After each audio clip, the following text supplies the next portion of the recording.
What is a relapse prevention plan? This is an article in verywellmind.com. It's written by Sarah Shepard, updated February 28th, 2023. Medically reviewed by John Uma, MD, MPH, CPE.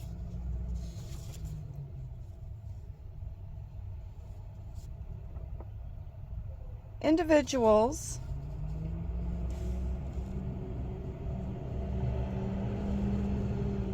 who are recovering from a substance use disorder following treatment for substance use disorder. What is a relapse? A relapse occurs when someone starts reusing a drug after a period of abstinence. Before a relapse occurs, there are usually warning signs. I need to add here that we now use the term return to use instead of relapse. It's a process that often starts with feelings and thoughts and can include cravings. The 3 stages of relapse include emotional, mental, physical. Relapses can occur for many reasons. Sometimes they are brought on by triggering events or situations, such as stress or major life events. Other times, relapse can be a result of individuals not taking their recovery seriously and not engaging in the appropriate treatment, said Britt Gottlich, PsyD, clinical psychologist at Fifth Avenue Psychiatry. To prevent a relapse, you want to remove triggers, including places, people, and things that can trigger a return to use. In your plan, you should answer the following. What substances are you most concerned about? Why did you stop using these substances, and why do you want to avoid a relapse? Keep your why front of mind.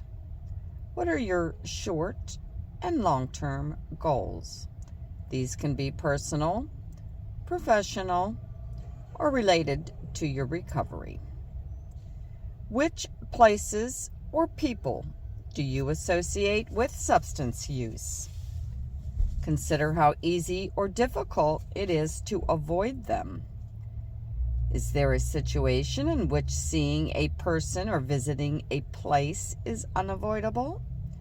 If yes, how do you plan to handle this situation? What feelings or thoughts could lead you to a relapse? Which ones are difficult for you to process?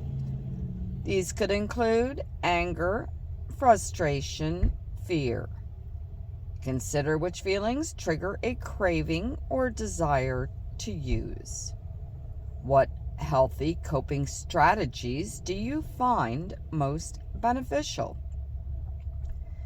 This could include morning walks, meditations, stretching, calling a friend on a routine basis, or taking a long bath.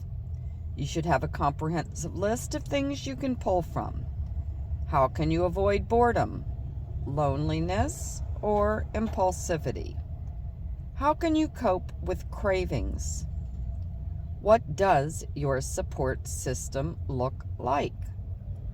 Who are the people you trust to help you through difficult thoughts or feelings? How can you build stronger connections with your friends, family, or community?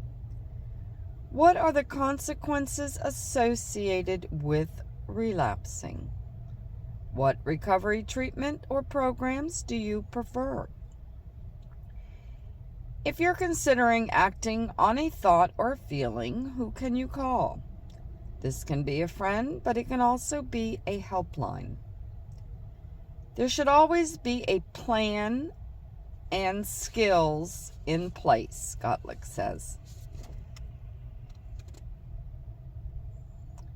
You can even call SAMHSA's National Helpline, which is free, confidential, and available 24/7. Call 1-800-662-4357 or send your zip code to 435748. That is help for you. Other steps to take.